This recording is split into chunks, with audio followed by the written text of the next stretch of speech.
Hello, Sunday morning, maglalaba ako. Umaga pa lang, napakainit na rin. Tutuwa lang ako kasi kahapon may nahuli ako na naglalaro sa computer shop. Isa sa bawal yun.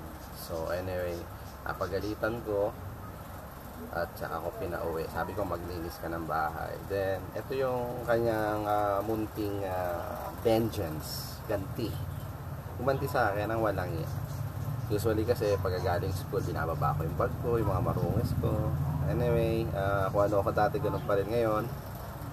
Para may burara. Makalat. Pero anyway, ito yung ganti ng api. Okay? Kaya na, lahat ng bagay dito sa bahay ay may nakasulat. Ito ang gawa niya. Instructions and rules. Pagka uwi, ilagay ang bag sa lalagyanan ng bag. 2. Yung madungis na damit, ilagay ka agad sa labas. Ang 3, huwag tamad sa sapatos, ilagay sa sabitan at ang mga basura sa basurahan. Please co-op.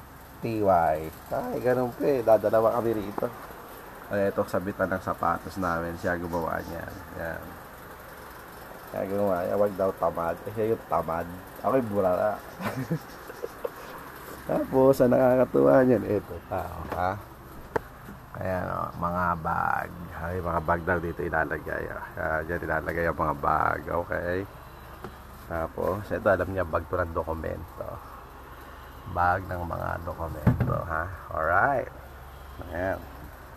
Ito yung computer niya. Ayan, at ito ang salarin. Ano masasabi mo, iyo?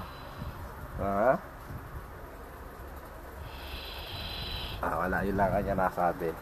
So anyway, ayan, ako, matigas. Ay. Anyway, hindi pa tapos yan, ha? Tapos yan, ito kalagay, basura mo. Ay, mayroon pa 3 exclamation point na basura mo. Kasi ito pa, mga madungis na damit sa labas. Yung putya, may exclamation point pa ulit. Ganun ba talaga? Ganun na ba mundo ngayon? Pagka napagalitan ng anak, ito ang kanyang mga banat. Yung alam niya yung behavior ko Kaya ako yung natatawa lang. Pagising ko kasi, ngayon ko lang napasin na ito nga, pagod daw kahapon. So pagkatulog ko, siguro binalata niya tutulog ako. So ako yung nakikingiti lang dahil nakakatawa naman talaga.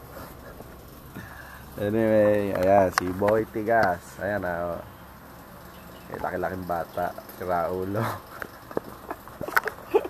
Bye for now.